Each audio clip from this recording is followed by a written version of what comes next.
sino mang nagbago at sumang-ayon sa kagustuhan ng Panginoon at tinanggap ang kalooban ng Panginoon at sumusunod sa mga kautusan at kalooban ng Panginoon, siya ay nabuborn again once na tinanggap niya ang Panginoong Hesus ng buong buo, nang walang halong pagkukunwari, nang walang halong panliling lang. So yung sin kasi napaka-powerful niyan eh, very tempting, di ba? Very strong ang power niyan. Ay, sabi ni Satan, ay okay lang yan, di ka maaano dyan.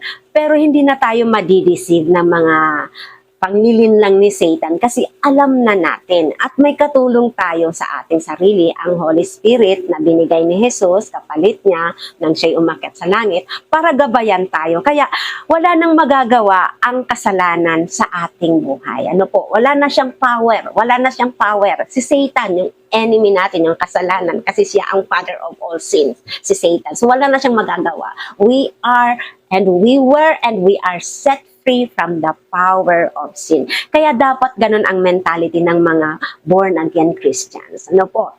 Ng mga totoong Kristiyano na nabuhay muli sa panibagong pamumuhay, panibagong pag-iisip, at panibagong damdamin at puso. Ano po? So yun. Ang pagiging born-again, hindi yung sisilang kang muli ng nanay mo, hindi. By the Spirit, through the Spirit.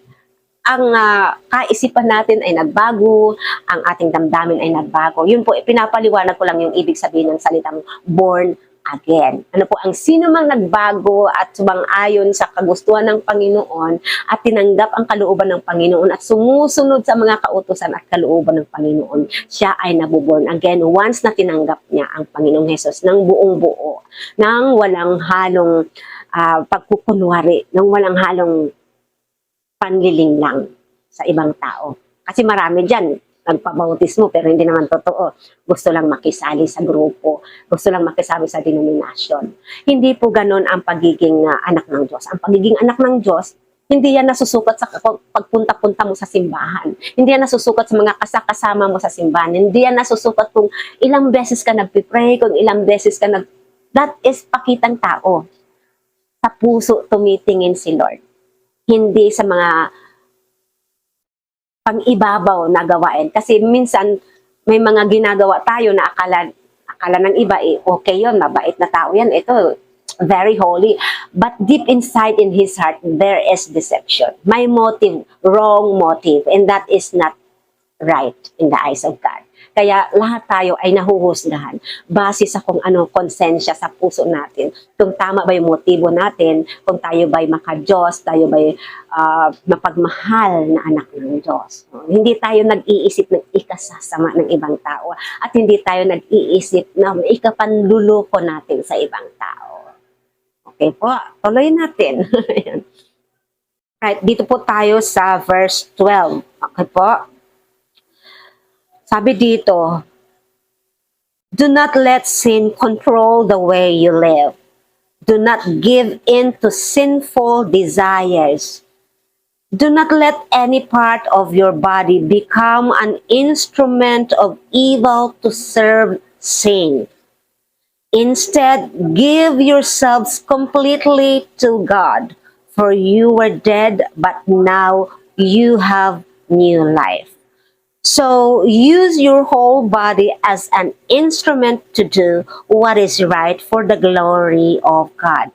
Sin is no longer your master, for you no longer live under the requirements of the law. Instead, you live under the freedom of God's grace. Okay, so ipaliwanag po natin sa Tagalog, sa the best na aking nakakaya with the help of the Holy Spirit para mas malinaw sa ibang tao. So ito po, napakahalaga po nito po ha, napaka-importante nito. Sabi dito, do not let sin control the way you live. O wag mo daw hayaan na ang kasalanan ay kontrolin ka kung paano ka mamuhay. Do not give in to sinful desires. Huwag ka daw mag-give in sa mga sinful desires. Ano ba yung mga sinful desires na yan? Diba yung lust, isa na yan, mga example yan, lust, mga makamundong pagnanasa, yung mga coveting, di ba? Yung pangunguha ng hindi naman sa'yo, yung pagsisinungaling, o po, wag daw po tayong mag-give in sa mga sinful desires.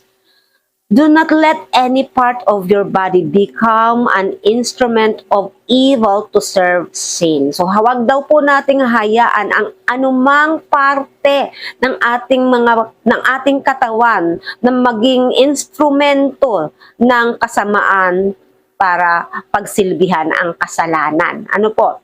Anong ibig sabihin nito? Wag po nating hayaan na example, ano po?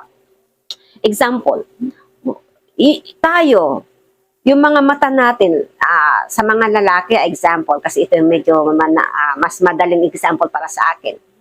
Yung mga lalaki na mahilig magtitingin sa mga magagandang babae na ang utak ay talagang ang mata ay nagiging X-ray vision, ano po, ng utak ay nagkakaroon na ng sobrang pag-i-imagine at nakakapag-desire na sila sa isang babae. So, wag daw po ganon. Example lang po to ha. Example lang. Ganon din po sa ibang mga babae na may mga pagnanasan di magaganda. Ano po? Wag daw po ganon. Wag nating hayaan na yung mga mata natin ay magamit sa mga sinful desires. So, ano pong dapat gawin? Pag may mga ganong temptation, kasi hindi maiwasan minsan, huwag nyo nang titigan pa, huwag nyo nang tingnan, at huwag nyo nang i-entertain sa isip at puso nyo. Huwag na kayo mag-imagine ng kung ano-ano. Rebuke nyo yun kasi gawa ni Satan yun. Galing kay Satan yun. Ano po? At tayo namang mga kababaihan, huwag naman nating gawing instrumento ang ating katawan para akitin ang mga kalalakihan. Ano po? Kasi may mga babaeng sadyang nang aakit talaga, no? Yung papakita lahat ng didi niya, katawa, ay, okay, nasabi ko na. Pero yun yung maliwanag na, wag nating gamitin ang ating mga katawan, any part of our body to cause sin, di ba?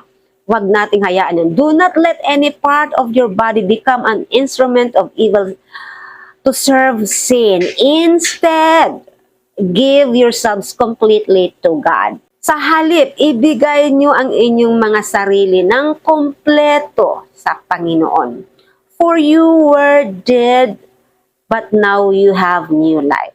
For you were dead, dahil dati kayong makasalanan, patay kayo sa kasalanan, but now you have new life. May bagong buhay ka na, tinanggap mo na si Jesus bilang iyong tagapagligtas, bilang iyong Panginoon. So, hindi ka na dapat nagpapadala sa kasalanan. Kalimutan mo na kasi nakabaon na yon sa hukay yung mga dati mong kasalanan. So, wag na nating ginagawa yon.